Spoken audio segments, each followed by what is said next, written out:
अब हम लोग समरी डिस्कस कर लेते हैं कॉर्टिसोल की।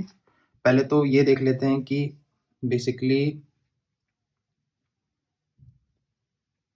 आपका जो लीवर था, लीवर पे कॉर्टिसोल क्या कर रहा था, ग्लाइकोजीनोलाइसिस,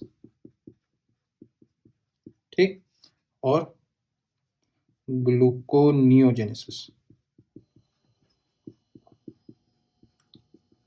ठीक है। और एक और तीसरी चीज कर रहा था जो कि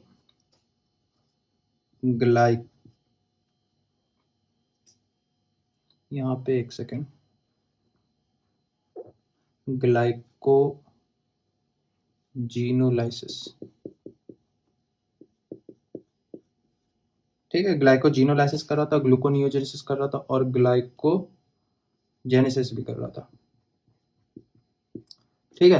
तो ध्यान से देखोगे तो पहले दो जो हैं ये तो हमारे ग्लूकोज को बढ़ा रहे हैं, ठीक है। और ये दोनों इफेक्ट्स जो हैं वो डायरेक्ट इफेक्ट, ठीक है, कॉर्टिसोल का डायरेक्ट इफेक्ट है।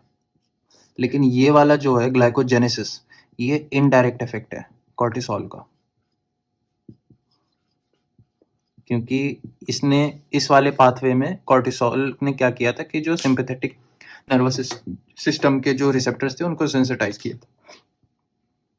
फिर उसके बाद हमने ये देखा कि कनेक्टिव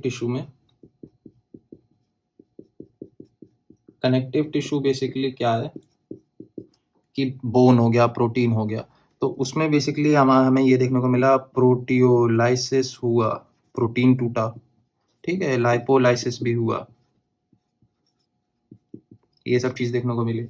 इम्यूनिटी हमने देखी कि इम्यूनिटी को क्या करता है, इम्यूनिटी वाले सेल्स जो होते हैं उनको इनहिबिट करता है, तो ये depress,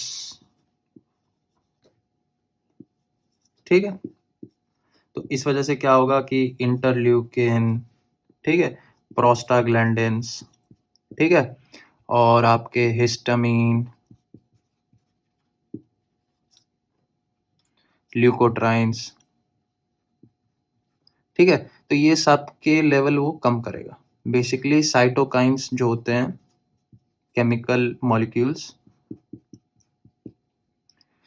cytokines inflammatory chemical molecules होते हैं, तो उनको क्या करेगा, इनहिबिट करेगा। एक तो ये चीज हो गई। और बाकी जो सेल्स हैं और ब्लड में, तो उनके ऊपर क्या इफेक्ट है कि आरबीसी के लेवल को बढ़ा देगा। फिर उसके बाद प्लेटलेट को बढ़ा देगा, तो इस तरह से कुछ सेल्स को बढ़ा भी देता है।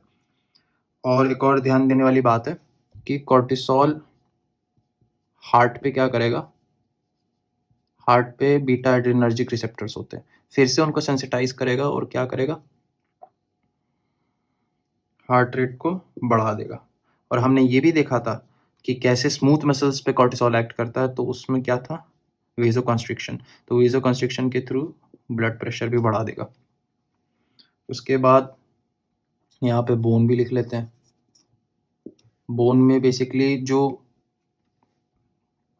बोन में प्रोटियोलाइसिस किया था हमने, तो वो बेसिकली ऑस्टियोक्लास्ट जो होता है उनको एक्टिवेट करके होता है,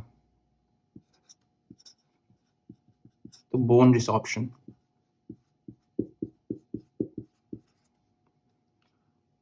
बाकी हम लोग एक चीज ये देख लेते हैं कि जो कॉर्टिसोल होता है उसका एक फैशन होता है, सिक्रीशन, इस हार्मोन के सिक्रीशन फैशन होता है, उसको सिक्रीटरी फैशन जो होता है उसको हम लोग डाईयूरेनल बोलते हैं।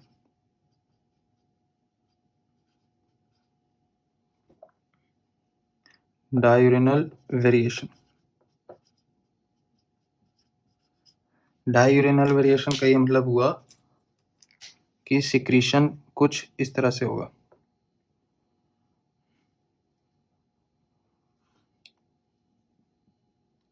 ठीक है। एक पॉइंट होगा जो कि मैक्सिमम पे होगा और एक पॉइंट होगा जो कि मिनिमम पे होगा। तो कॉर्टिसोल मैक्सिमम सिक्रीट होता है अराउंड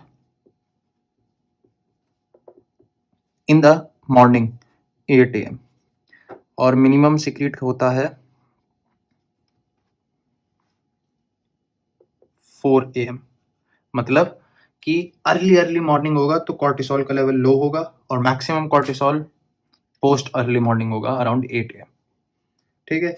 एंडोक्राइन सिस्टम पे कॉर्टिसोल का एक बहुत इंपॉर्टेंट इफेक्ट होता है।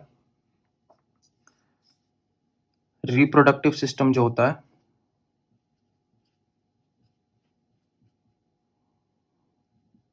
रिप्रोडक्टिव सिस्टम पे कॉर्टिसोल एक इफेक्ट डालता है जो कि इंपॉर्टेंट है।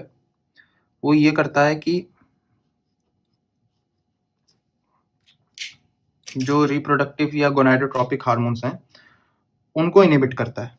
जैसे गोनाडोट्रोपिन रिलीजिंग हार्मोन हो गया, FSH हो गया और LH हो गया।